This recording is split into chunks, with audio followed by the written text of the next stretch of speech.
Sranane wong yen luhung betah lopo kurang guling elinga salah jatmika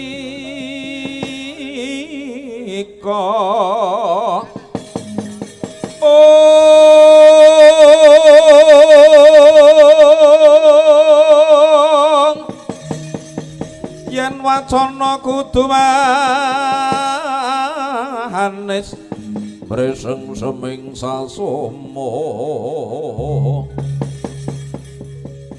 samane manungsa sahami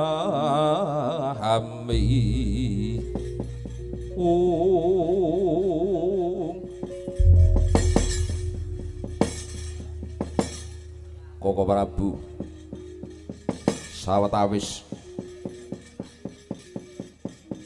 arat ditebih saking rigol pacarabaan pertapan harga keloso kengraying swala bumi nyadong dawuh najan kuling jangkar bumiwa keng putra Punanta Raja nyadong dawuh sepanten ugi keng putra ing Pringgantari nyadong dawuh wa Prabu aku ya ngenteni lho Pakde nek sajake ana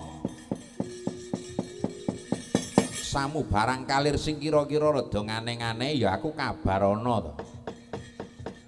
Aja mumuk endem dhewe teman kok. Sajake kaya ora pati bares. Ora bares dengkulmu mlocot ngono piye? Yen punwa durung ana perintah to dawuh marang sira kabeh tegese Punwa uga urung nampa pituduh sangka gurumu lan guruku Penemban Begawan Bima Suci. Ya ora lho Pakde. Panjenengan kuwi biyen jaman nom ya tau mendhita. Panjenengan iki jaman nom tau mendhita peparapu wasi Jaladara ing Gunung Rewantaka. Lah iki wis tuwa panjenengan iki malah wis dadi ratu kok kedarang-darang meguru iki arep mok nggo apa? Ibarate sangu apa kira-kira sangumu ki kurang ngono apa piye? Ora caturan. Antasena. Piye, Pakde? wong meguru kuwi ora mung merga mbiyene durung tau entuk sangu. Ngerti kowe? Mula yen to dina iki panjenengan ingsun kuwi meguru, ora teges aku kuwi babar pisan ora duwe sangu kuwi ora. Nanging upaya padhanging ati, tentreming pikir tumanjane ing tembe mburine bisa urip kang kanthi kepenak. Wong kuwi yen uripe kepenak tumanjane apa-apa bisa digawe lan ditindakake jumbuh kelawan angen-angene. Oh ya ora ngono no. Ora ngono, Dik. Yen kabeh kudu bisa cocok karo angen-angene, kuwi jenenge menungsa sing ora trima karo pandume pangeran. Merga pangeran kuwi yen weweh yen pandum jumbuh karo takrane dhewe-dhewe. Mula menungsa urip ki ora kena ngongso-ngongso. Lho, ora kok jeneng aku ngongso-ngongso ki ora. Ning tak jlentrehke. Nggonku meguru marang wong atuamu. Ya gurumu, ya guruku Penemban Begawan Bima Suci. Ing cepo aku uga kepengin icip-icip babaring kawruh kasampurnan. Nut gotek kawruh kasampurnan kuwi bisa nuntun menungsa ing tembe mburine yen to bali marang alam kasidan jati ora lali dalane, ora kleru muliye. Teman bisa bali marang pengayomaning Gusti kanthi cara kang trapsila, kanthi patrap kang prayoga. Mula nadyan to pun wa ki biyen ya wis tau dadi pendhita. Kepara dina iki pun wa uga wis mulya mukti mbau dendha pinangka jejet suh bang-bang pengalum-alum ing negara Mandura. Nanging yen babakan ngelmu apa meneh ngelmu kang bakal diwedharake dening wong atuamu iki mau, kaya-kaya aku kuwi wong ngombe banyu segara, siji ngelak, loro ngelak, ping telune uga isih tetep ngelak. Wo ngono Pakde. Nah, mula kowe sing ketemu nom aja nganti mok guwak wektumu tanpa antuk cecepan apa-apa. Merga wong urip kuwi yen to wis gelem budidaya hanggayuh wimbuing kawruh, hangu ditambahi ngelmi saya jembar wawasane, saya adoh tebaning pamikir tumanjane ing pasrawungan ora bakal gonyak-ganyuk ngleling semi. Lan maneh kowe kudu ngerti kawruh kasampurnan ya kawruh panunggal kang bakal diwedharake iki mengko ing tembe bakal nuduhake menungsa kuwi mbiyen asale saka ngendi. Yen urip kuwi butuhe arep ngopo, yen wis rampung uripe sok baline menyang ngendi.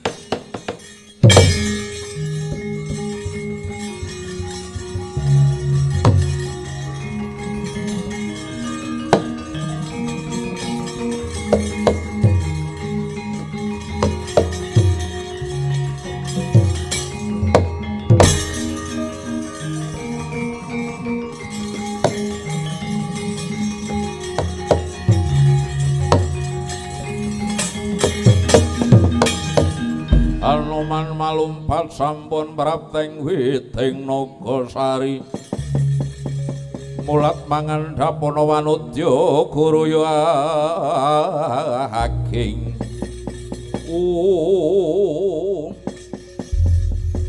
Kakang Anoman iki nuwun inggih sinuwun mlayu-mlayu nuwun inggih sekawit kula nampi dawuh Penemban Begawan Bima Suci supados ngaturi uninga dumateng para kadang cantik yen to ing kalenggahan mangke kula lan panjenengan sedaya kedah ngawekani yen to sak wanci-wanci wonten tiang-tiang ingkang kirang ing tanggel jawab badhe munasika corah cara mentah dumateng kawilujenganing pertapan Harga Kelasa. Dereng kiwala dawuh menika kula aturaken dumateng para cantrik sedaya keparak kepara malahing kalenggahan mangke dadak nyulayani dudul hanyusuli wonten wadya bacingah ingkang kalenggahan mangke sampun hangepung wakul binaya mangap pertapan Harga Kelasa edyanane.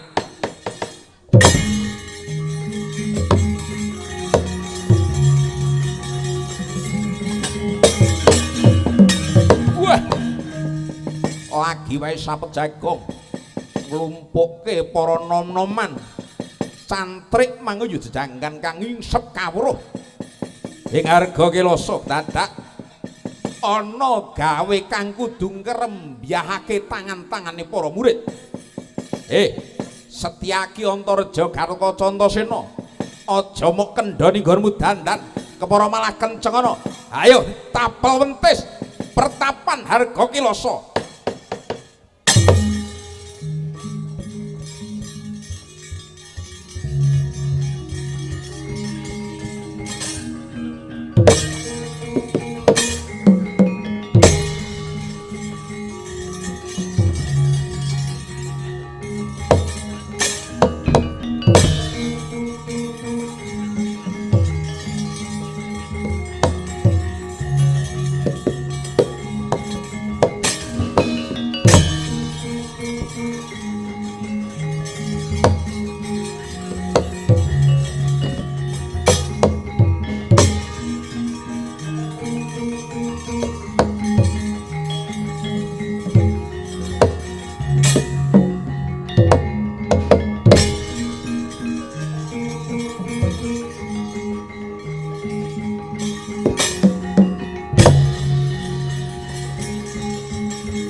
Maju.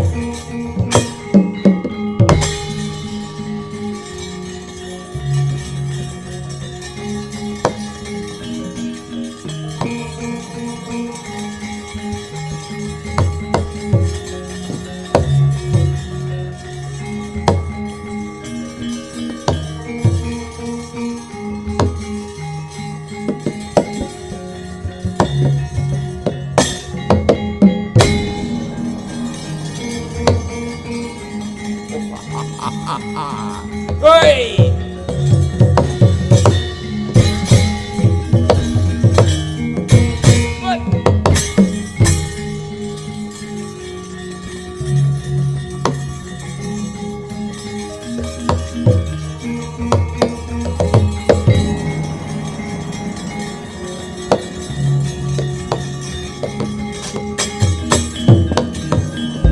Sigra kang pala tumingal perang campo samya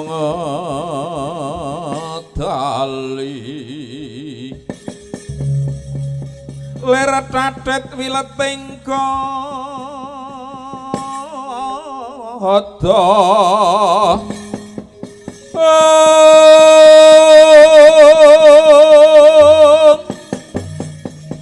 dayu angkung manguncang niti bintang sangati mijil bintang sangati midil adenya ngedali wus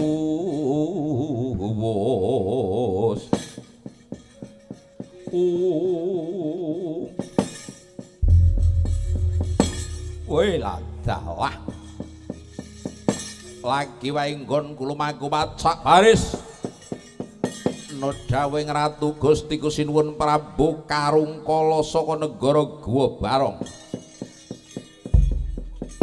ngepung wujuding pertapan Harga Kelasa ing sedya dina iki paguron kang pimpin Penemban Begawan Bima Suci kudu dibubarake.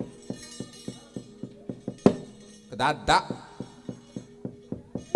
laku kudu dicegat wong kang ora dhuwur deteke.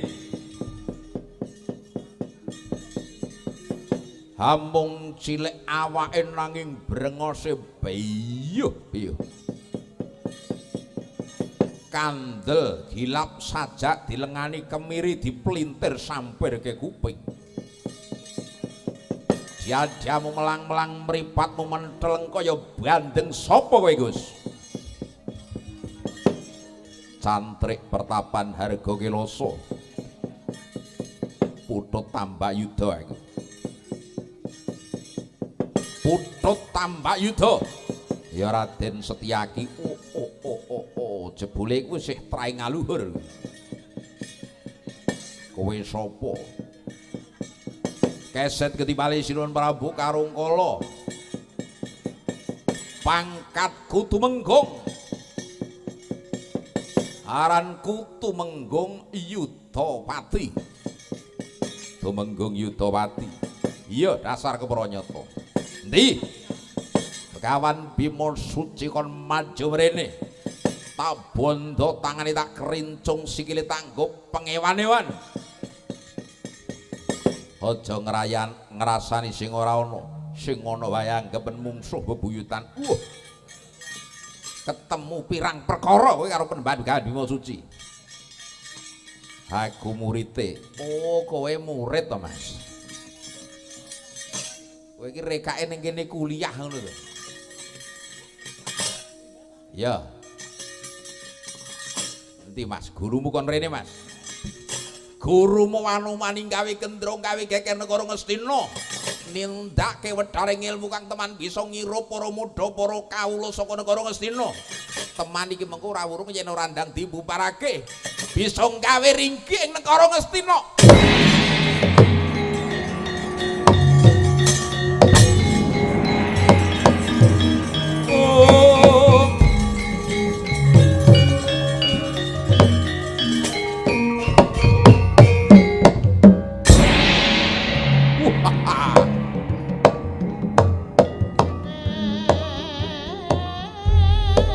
Pleng ora omong-omong mencor lambeku. Oh.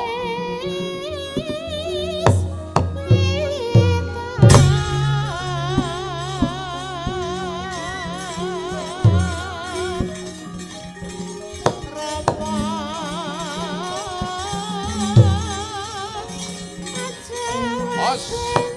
Awas.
Dipepet jarak kok cah kene Mas.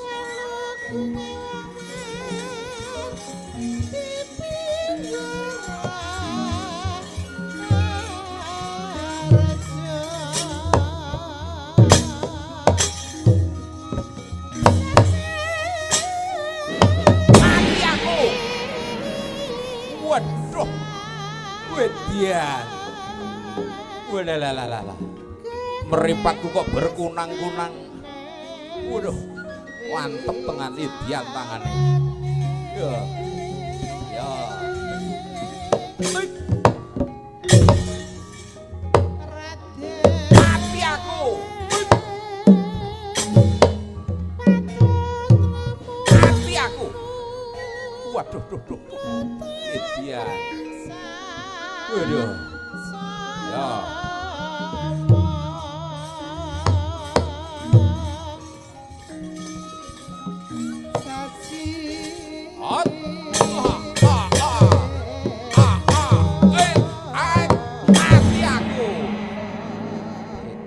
Edian. Ya. Wes.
Waduh.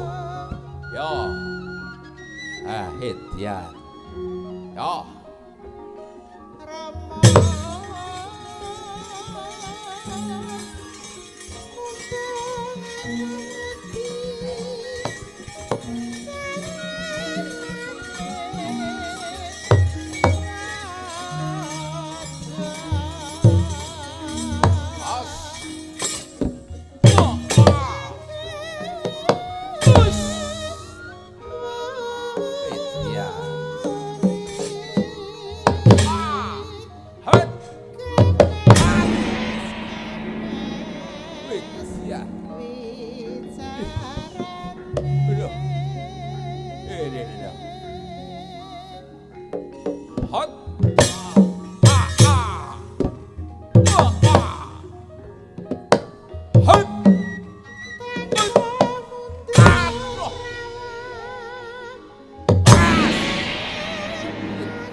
Udah dah.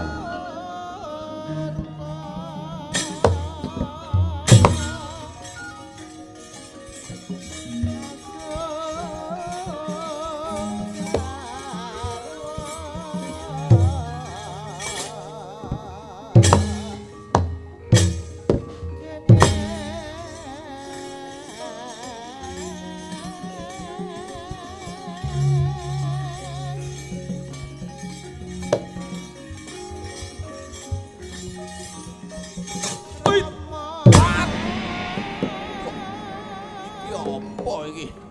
Udah.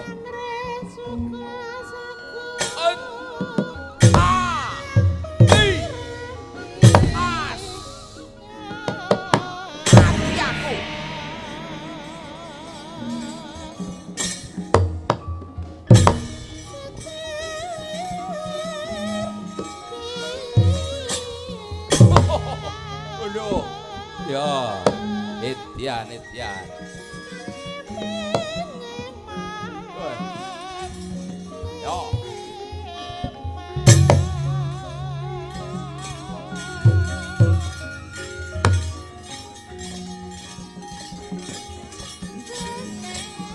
Awas.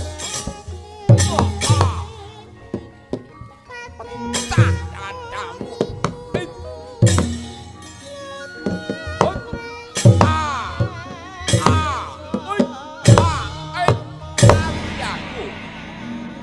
Aduh. Edian. Hei. Hei. Mati aku. Edian. Ya. Hei. Hei. Aduh. Hei. Wedoh. Ah. As. Mati kowe. Ah.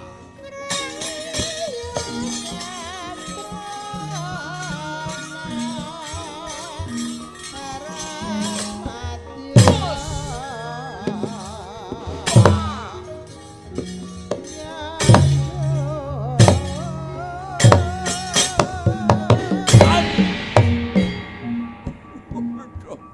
Aduh, kapake iki.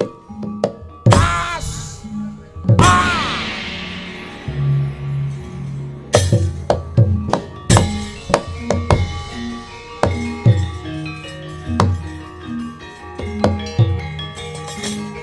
Aduh, tulung kanca.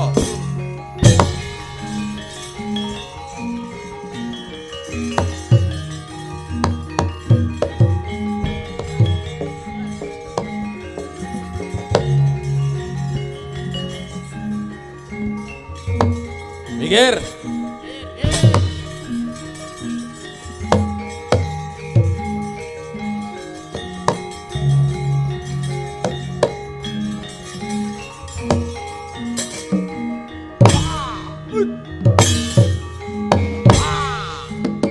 Mati kowe.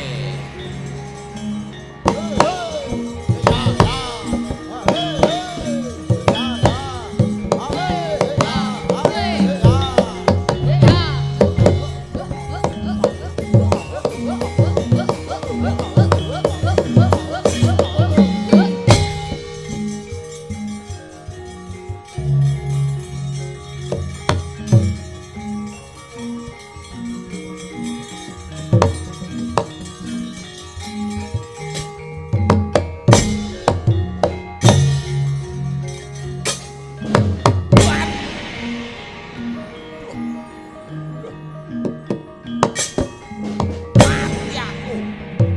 Edian. Ah. Ah. Hei. Ah. Ah. Mati aku.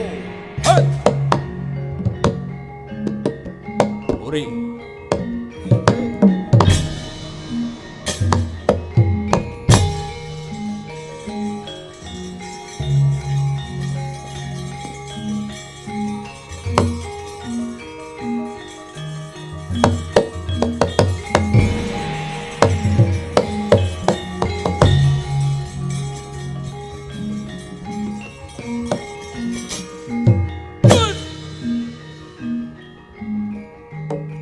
Boy. Pas.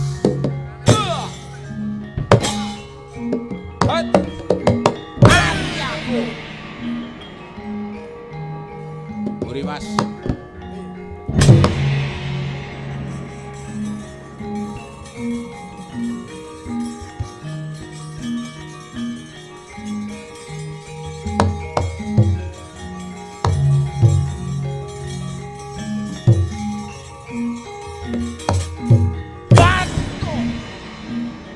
Hot. Edian opo iki? Pas. Mati kowe. Mati kowe. Mati kowe. Mati aku.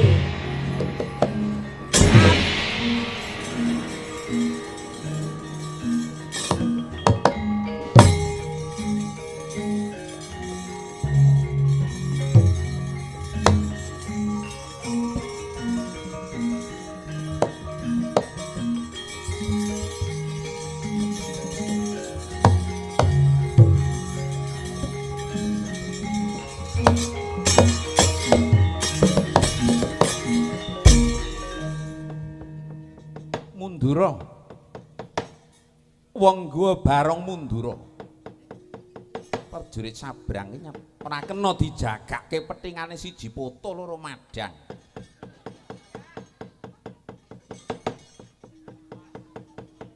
Kok ya pas men. Iya. Aku percaya wong tanah Jawa ora kena sinangga miring. Nanging Dipati Gita Cangkrama sing maju. Seblakno dadamu. Ketiban neraca bala ora jebol kuwandamu meguru 20 taun aku.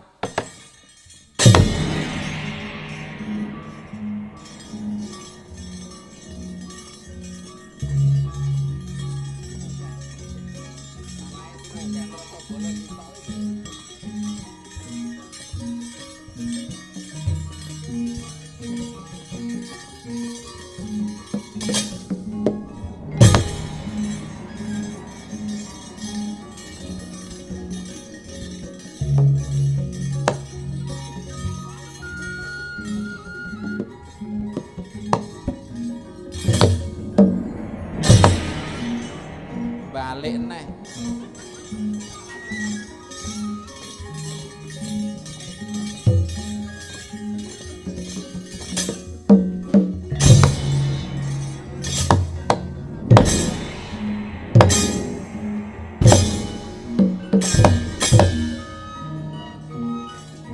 Ayo Suramarata Jayamarata dipara imbang-imbangan ayo padha yen padha Adipati Gita Cangkrama ayo rono parat.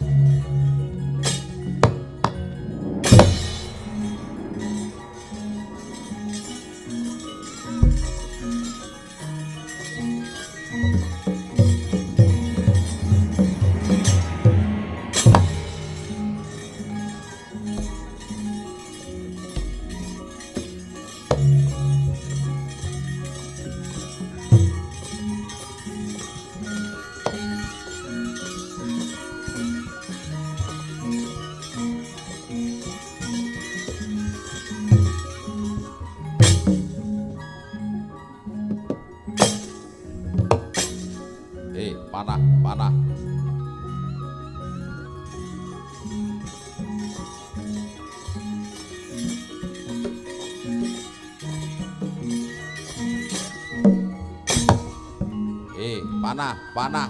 Waduh.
Sing langit kelap-kelap katon lir ginsanging alis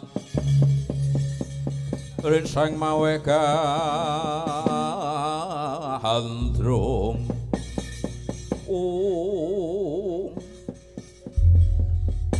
Suramrata Jayamrata dipara imbang-imbangan ayo padha yen padha kaya lanang-lanang dhewe kowe wong tanah Jawa nyatane kulit mulet godhong lumbu ketaman gegaman Kuntraca bala jutul wiwit ngarep tekan mburi ayo sumbara saiki ayo kaya sekti-sekti dhewe kaya lanang-lanang dhewe pagene yo ora gondro sepira ketiban pusakane Dipati Gita Cangkrama ayo saking landhepe manti jegrek mati ngadeg ayo ngono kok tandange sore ngentek-ngenteki kanca lho rumangsaku sat-set-satet tal-tal nyatane dina iki ora gondro sepira kowe mungsuh gegamane Adipati Gita Cangkrama ayo jebol dadamu lho iki panah keneng ngarep jutul tekan mburi kok babar pisan ora ana getihe lho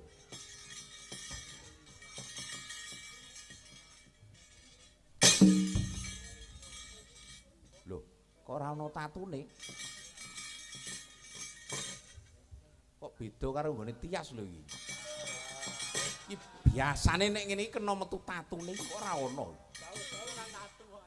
saking kok andhepe gegamanku nyatane ayo nyatane endi mau nyatane kowe mati saka gamanku aduh aduh aduh aduh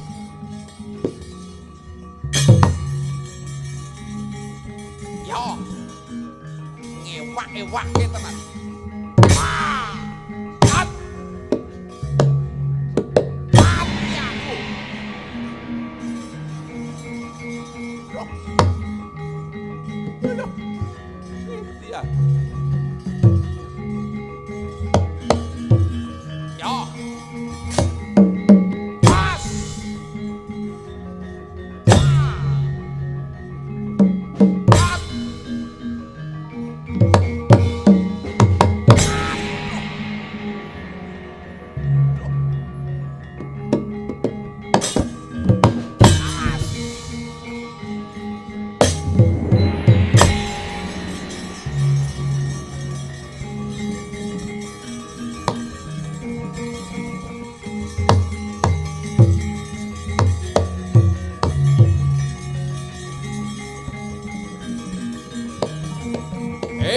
minggir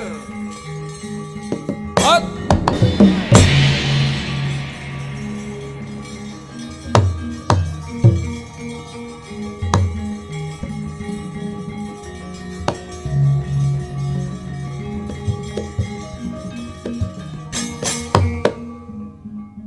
wah munyuk ah hot hot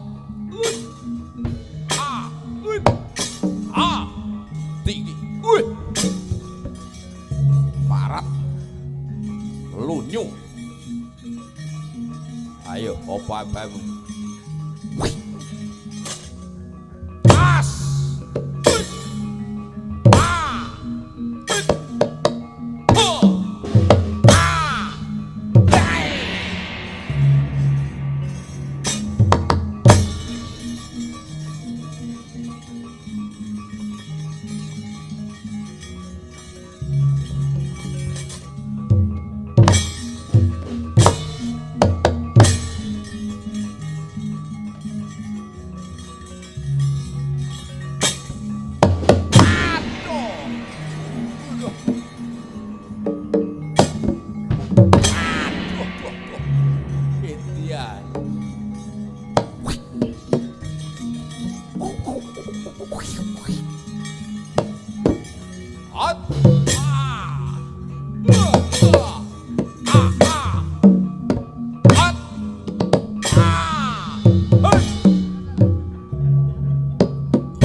Rupa ri sedeng narendra yaksa laku kang mulwule ingkang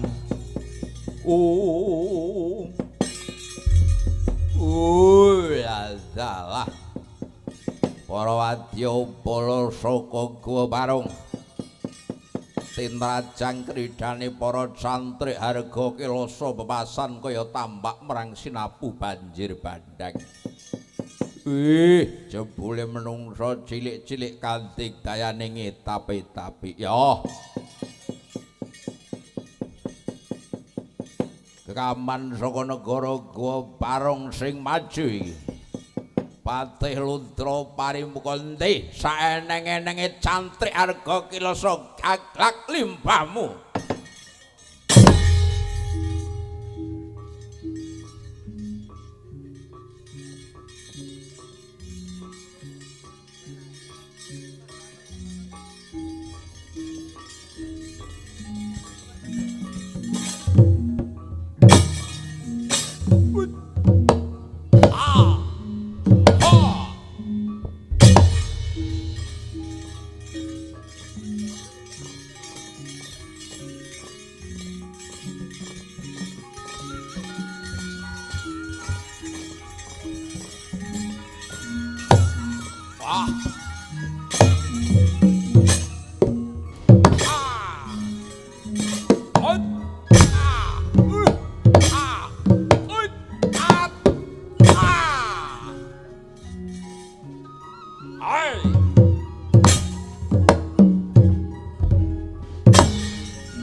Suramrata Jayamrata diwara imbang-imbangana padha yen padha ayo gaglak limpamu wong tanah Jawa.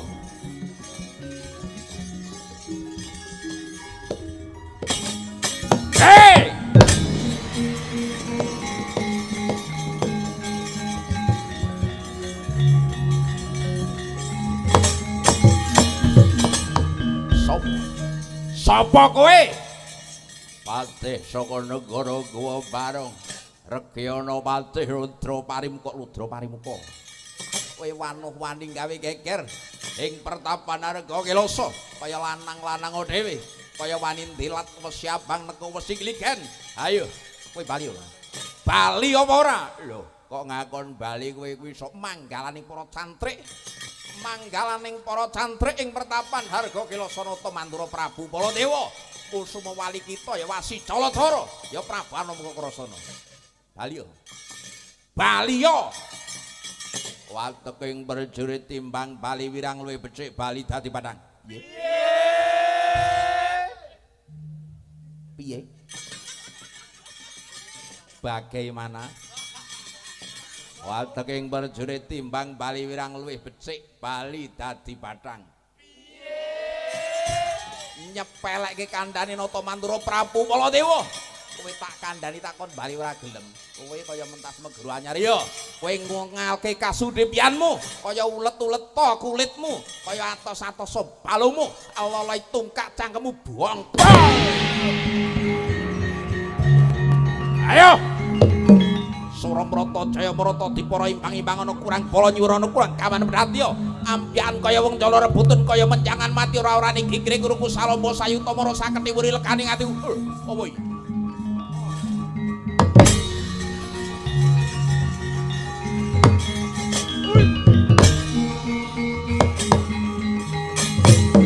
Arat.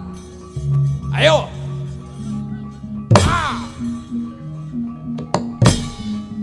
Kurang bu. Nyo. Pas. Bali.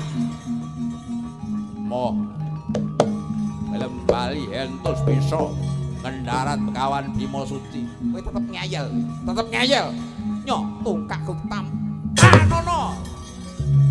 Ayo, aja minggat. Cincing saweta iki Baladewane. Ayo, sayuta mara saketi wiril karing atiku.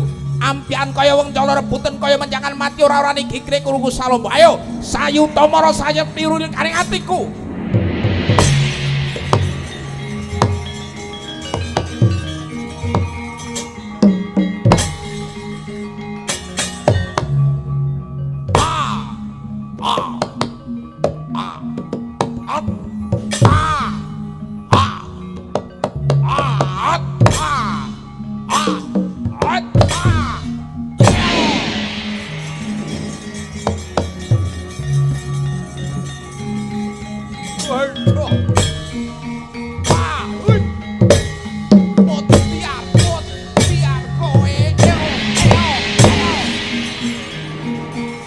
Aja minggat. Aja minggat. Nata Mantura Prabu Baladewa panteng-pantengi tanah Jawa kusuma wali kita wasi Jaladara. Ayo, cincing saweta iki Baladewane.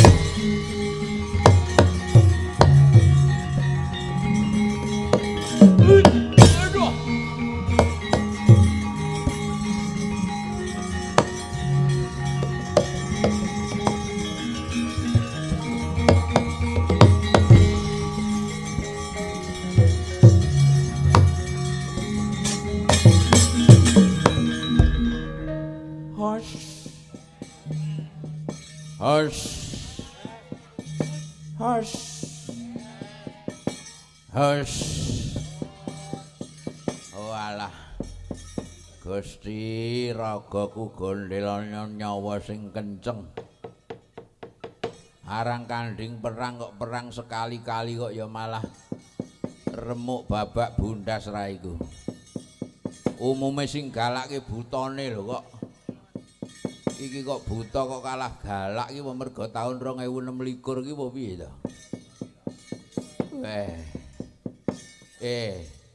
Cah berjurit, kula. Setengah loro lho kok wis kula. Ngenteni rawuh sinuwun Prabu, karungkala wae ditapel wentis. Laler kumbang aja nganti ana Kang Projol.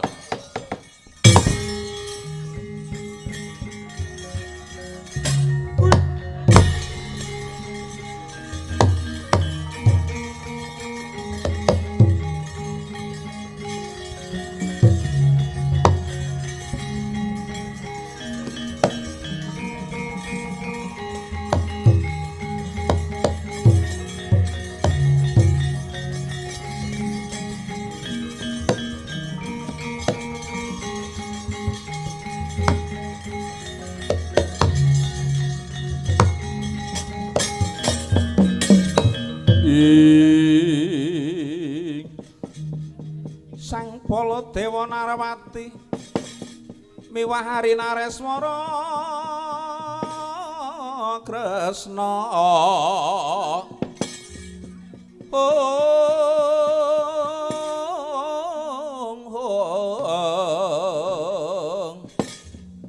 marang Sang Dyah Banon Cinawi kalangkung ing tresnanira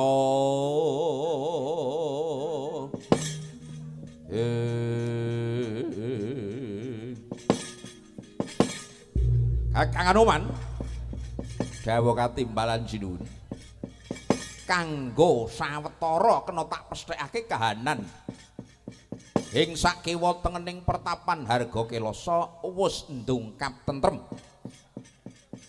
nanging aja ngendhoni kawaspadan kepara malah dikela